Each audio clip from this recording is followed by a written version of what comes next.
পৃথিবী একটা খেলার মাঠ, এখানে সবাই খেলোয়াড়। এই খেলায় শেষ পর্যন্ত যে টিকে থাকে সেই আসল খেলাড়ি। আসলে কিন্তু আমি খুব বাজেভাবে ফিল্ম পলিটিক্সের শিকার হয়েছি, যেটা আসলে আমি এই মুহূর্তে বলতে চাই না। হয় যদি কখনো আমার ওইভাবে সুন্দর সুযোগ সময় আসে তাহলে আমি এই জিনিসটা বলবো। এই যে পলিটিক্সগুলো, এগুলো আসলে করা উচিত না। দেখুন, আমরা কিন্তু সব জায়গাতেই খেলছি, আসলে খেলছি, দিমাগের সাথে খেলছি, মনের সাথে খেলছি, আমরা কিন্তু খেলছি, আমরা সবাই খেলা।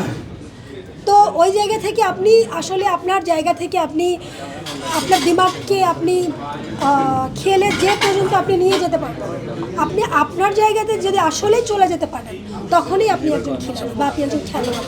আপনি যদি মাঝপথে আউট হয়ে যান তাহলে কিন্তু আপনার খেলাই বন্ধ হয়ে যাবে। আসলে ওই যে বললাম না, আমার খুব ভালোবাসার জায়গা এটা। আমি অন্তরস্থল থেকে এই জায়গাটাকে খুবই ভালোবাসি। তো আমার মা চলে যাওয়ার পর আমি একদমই ডিপ্রেসড হয়ে গেছিলাম। তো সেখান থেকে আবার যখন আমার বন্ধু সার্কেল যারা আছেন তারাই আমাকে উৎসাহ দিয়ে আবার এখানে কামব্যাক করিয়েছেন। তো ওই জায়গা থেকে আমি যে আসলে অর্থ সম্পদ এগুলো যাই আছে এগুলো সবই ক্ষণস্থায়ী। এগুলো আমি কালকে চলে গেলে এগুলো এভাবেই পড়ে থাকবে, ইউজ করারও কেউ নেই। যেহেতু আমি এখনো বিয়েও করিনি, সো আমার বাচ্চা কাচ্চাও নেই যে সে ইউজ করবে বা কি। আমি যা পেয়েছি, মানে আমার মা চলে যাওয়ার পর আমাদের খুলনা শহরে আমাদের 5টা বাসা, এই বাসাগুলো সব ভাড়া দেয়া। মানে একটাতে আমরা থাকি, যেটা 4তলা, ওটাতে আমরা আছি। নিচের ফ্লোরগুলোও ভাড়া দেয়া, আর অন্যান্যগুলো সব ভাড়া দেওয়া। এই ভাড়ার টাকাগুলো সব আমার মার ব্যাংকেই থাকতো। আমার মাই এগুলো নিত, উনি উঠাতেন। তো আমার মা আসলে ওইভাবে তো কখনো টাকা পয়সা উনি খরচা করেন নাই, প্রয়োজন হয় নাই, যার কারণে খরচা করেন নাই। তো এই প্রায় 20-25 বছর যে ভাড়াগুলো আসলে জমেছিল, এইসব অর্থগুলো আমার মা মারা যাওয়ার পর আমরা যে বোন আছি আমরা এগুলো সব ভাগে, মানে ওই যে শেয়ার যেটা বলে আর কি, আমরা অংশীদার যারা তারা পেয়েছি।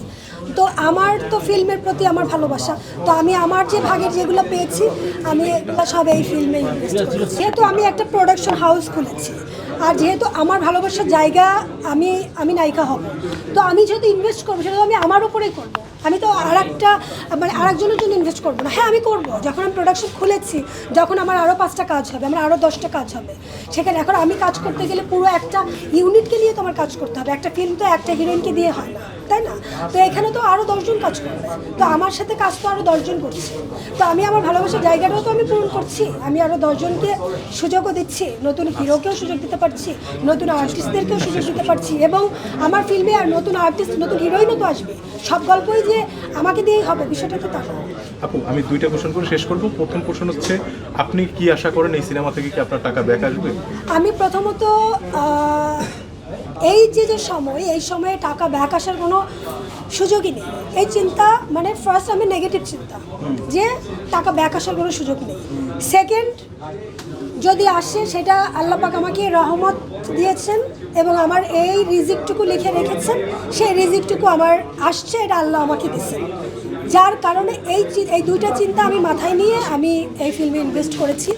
আর বাকিটা দর্শক কতটুকুভাবে গ্রহণ করবে